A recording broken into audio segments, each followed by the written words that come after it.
अस्सलाम वालेकुम स्टूडेंट्स, क्या हाल है। अब हम काउंटिंग टेक्निक्स का जो चैप्टर है उसके कुछ मज़ीद प्रैक्टिस क्वेश्चंस देखते हैं। मैंने आपके साथ अभी तक बहुत सारे सवालों की प्रैक्टिस करी, हमने कॉन्सेप्ट्स देखे एंड नाउ अब बारी है कि हम मज़ीद कुछ क्वेश्चंस जो हैं उनकी प्रैक्टिस करें। हम क्वेश्चन नंबर 1 से स्टार्ट करते हैं। एक और क्वेश्चन हम देखते हैं। इस क्वेश्चन में लिखा हुआ है देयर आर 4 ऑब्जेक्ट्स, 4 ऑब्जेक्ट्स हैं, 4 चीज़ें हैं A B C and D. In how many ways can these be arranged. इनको मैं कितने अलग अलग तरह से अरेंज कर सकता हूँ if A and D will occupy the ends. अगर ए और डी एंड्स ऑक्यूपाई करेंगे।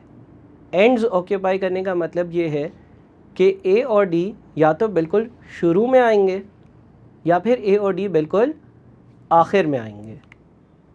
तो ये आप लोगों के सामने सवाल है। अब पहली चीज़ आपने ये आइडेंटिफाई करनी है कि क्या यहाँ पर सिलेक्शन हो रही है या यहाँ पर अरेंजमेंट हो रही है। तो अगर हम सवाल लिख रहे हैं तो हम 4 चीज़ों की, 4 ऑब्जेक्ट्स की अरेंजमेंट कर रहे हैं, उनको अरेंज कर रहे हैं, उनको किसी तरतीब में रख रहे हैं। और दूसरी बात यह है कि यहाँ पर एक प्रोवाइडेड के बाद कंडीशन है, या एक कंडीशन दी हुई है कि ए या डी जो होंगे वो आखिर में आएंगे या वो शुरू में आएंगे। एंड्स ऑक्यूपाई करने का मतलब ये है कि बिल्कुल स्टार्ट या बिल्कुल एंड में ए और डी ही होंगे। अब इसके लिए आपके सामने एक पूरी मैंने जो है ना वो वर्किंग को एक्सप्लेन करा है एक बॉक्स में। देखिए हमारे पास 4 जगह हैं, agreed, A B C D 4 चीज़ें हैं और उनको 4 जगहों पर प्लेस करना है। पहली जगह पर ए या डी में से कोई भी एक चीज़ आ सकती है। तो पहले बॉक्स में मैंने लिखा हुआ है ए और डी। जो हमारी दूसरी जगह है उस पर बी या सी में से कोई आएगा, क्योंकि अगर ए और डी ने बिल्कुल शुरू और बिल्कुल आखिर में आना है तो पहली जगह पर जब ए या डी में से कोई एक चीज़ आ जाएगी तो एक बच जाएगी, वो बिल्कुल आखिर में आएगी। फर्स्ट बॉक्स में ए या डी में से कोई आएगा, सेकेंड बॉक्स में बी या सी में से कोई एक आएगा। अब जब सेकेंड बॉक्स में बी या सी में से कोई एक आ जाएगा तो दूसरा एक बच जाएगा और वो थर्ड बॉक्स में आएगा। थर्ड बॉक्स जो है उसमें लिखा हुआ है रिमेनिंग फ्रॉम बी और सी में से बचा हुआ एक। और जो बिल्कुल आखिरी बॉक्स होगा उसमें लिखा हुआ है रिमेनिंग फ्रॉम ए और डी, यानी कि पहले बॉक्स में ए या डी में से जो आ गया उसके बाद जो बच गया वो बिल्कुल आखिरी बॉक्स में आएगा। अब ज़रा इसको सोचें कि पहले बॉक्स के लिए हमारे पास कितनी पॉसिबल कंडीशंस हैं। पहले बॉक्स में ए आ सकता है या डी आ सकता है, यानी कि पहले बॉक्स में 2 चीज़ें हो सकती हैं, so that is 2। Second box में बी या सी में से कोई एक आ सकता है, सो अगेन 2।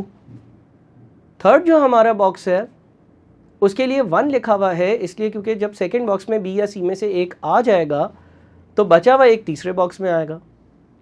और फिर जो फोर्थ बॉक्स है उसके लिए दोबारा से 1 लिखा गया है, क्योंकि जब पहले बॉक्स में ए या डी में से एक आ जाएगा तो आखिरी बॉक्स में फिर जो बचा हुआ एक होगा वो आ रहा होगा। सो 2 into 2 into 1 into 1 that is 4 आपका आंसर होगा। यानी कि 4 अलग अलग तरह से मैं ए बी सी डी को अरेंज कर सकता हूँ, जिसमें ए और डी या तो बिल्कुल शुरू या तो आखिर में होंगे, यानी कि एंड्स ऑक्यूपाई करेंगे। अब एक हमने 24 चीज़ों की लिस्ट बनाई थी ए बी सी डी के अरेंजमेंट्स की, उसमें से भी आइडेंटिफाई कर सकते हैं कि ये कौन से तरीके होंगे। बहरहाल यहाँ पर भी मैंने लिख दिए कि ये ए बी सी डी हो सकता है, ए सी बी डी हो सकता है, डी बी सी ए हो सकता है और डी सी बी ए हो सकता है। इस एग्जाम्पल को अच्छे से देखकर इस बात को समझिएगा कि हमें इस तरह के प्रॉब्लम्स कैसे एड्रेस करने हैं। हमें बॉक्सेस बनाने हैं और उन बॉक्सेस में एक एक कर हमने सोचते जाना है कि भाई पहले बॉक्स में क्या हो सकता है, दूसरे बॉक्स में क्या हो सकता है, तीसरे बॉक्स में क्या हो सकता है और फिर फाइनली चौथे बॉक्स में क्या हो सकता है। जब हम ये सोचते हुए काम करेंगे तो हम आसानी से अपने कंक्लूजन पर पहुँच सकेंगे। एक और क्वेश्चन की प्रैक्टिस करते हैं। देयर आर 5 ऑब्जेक्ट्स, 5 चीज़ें हैं, A B C and D and ई।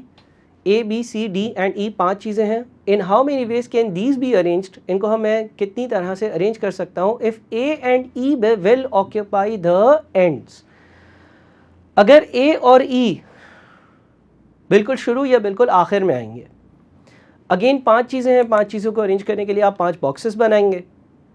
पहले बॉक्स में ए या डी कोई भी एक आ सकता है, तो आप लिख दें ए और ई। दूसरे बॉक्स में बी या सी या डी में से कोई एक आएगा। बिकॉज ए और ई दूसरे बॉक्स में नहीं आ सकता। ए और ई तो या तो बिल्कुल शुरू में होगा या तो बिल्कुल आखिर में होगा। सो पहले बॉक्स में ए और ई, ए या ई में से कोई भी एक आएगा। दूसरे बॉक्स में बी या सी या डी में से कोई भी एक आ सकता है। तीसरे वाले बॉक्स में जब दूसरे बॉक्स में बी या सी या डी में से कोई एक आ जाएगा तो तीसरे वाले बॉक्स में बी, सी और डी में से बचे हुए दो में से कोई भी एक आ सकता है। So remaining from B and C जो है वो आपका थर्ड बॉक्स में होगा।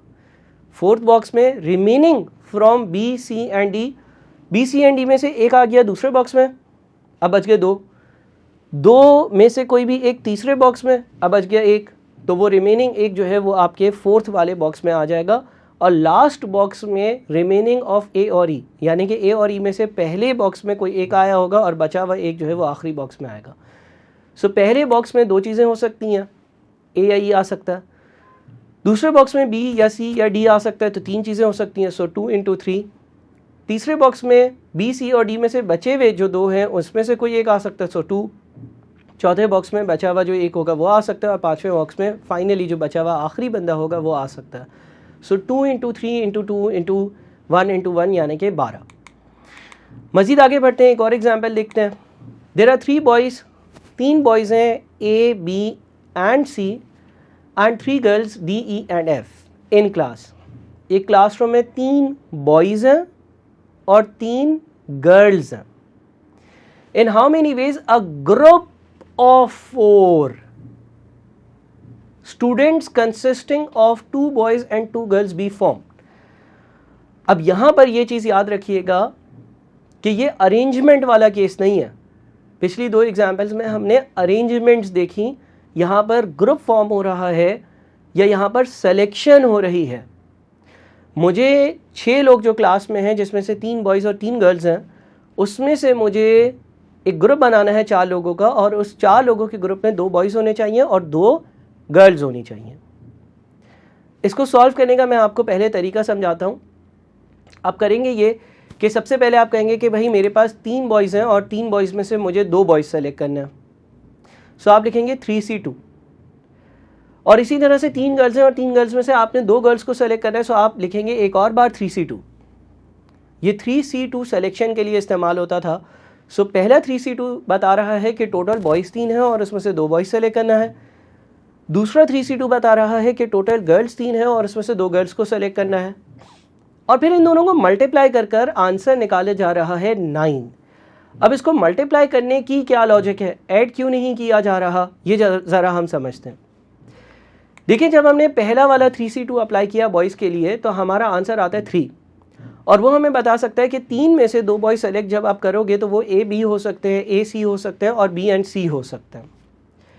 जब आपने दूसरा वाला 3C2 अप्लाई किया जिसका आंसर अगेन 3 आया तो वो ये बता सकता था कि डी ई एफ जो 3 गर्ल्स हैं उसमें से जब 2 गर्ल्स को सेलेक्ट करोगे तो वो या तो डी ई होंगी या तो डी एफ होंगी या तो ई एफ होंगी, ये 2 गर्ल्स हो सकती हैं। फिर आपने मल्टीप्लाई किया। अच्छा, मल्टीप्लाई इसलिए किया क्योंकि देखें ए और बी बॉयज़ हों, उसके साथ 3 और काम हो सकते हैं। ए बी बॉयज़ हों, डी ई गर्ल्स हों, ए बी बॉयज़ हों, डी एफ गर्ल्स हों, ए बी बॉयज़ हों, ई एफ गर्ल्स हों। इसी तरह से ए सी जो बॉयज़ हैं उनके साथ 3 चीज़ें हो सकती हैं। बॉयज़ में से ए सी हो, गर्ल्स में से डी ई हो, बॉयज़ में से ए सी हो, गर्ल्स में से डी एफ हो और बॉयज़ में से ए सी हो, गर्ल्स में से ई एफ हो। और इसी तरह से बी और सी बॉयज़ में भी 2 चीज़ें हो सकती हैं। बॉयज़ में से बी एंड सी हो, गर्ल्स में से डी ई हो, बॉयज़ में से बी और सी हो, गर्ल्स में से डी एफ हो और बॉयज़ में से बी और सी हो और गर्ल्स में से ई और एफ हो। सो हमें मल्टीप्लाई करना पड़ा क्योंकि हर बॉय की सिलेक्शन के साथ 3 गर्ल्स के सेट बन रहे थे। तो 3 बॉयज़ की जो सिलेक्शंस आई थी डिफरेंट, उसके साथ 3 गर्ल्स की सिलेक्शंस के साथ हमने उसको मल्टीप्लाई कर टोटल आंसर निकाला और ये आपके सामने नतीजा मौजूद है। आई होप कि इन 3 सवालात में जो इस वीडियो में डिस्कस किया आपको बहुत सारी चीज़ें समझ आई होंगी। अपना बहुत ख्याल रखिएगा। उम्मीद करता हूँ कि आप सारी चीज़ें नोट कर रहे होंगे और मुझसे व्हाट्सएप पर लाजमी तौर पर सारी चीज़ें डिस्कस करेंगे। मज़ीद वीडियो लेसन्स में हम मज़ीद एग्जाम्पल्स के साथ अपनी डिस्कशंस को कंटिन्यू रखेंगे ताकि आपकी बेहतरीन तैयारी हो सके। Thank you.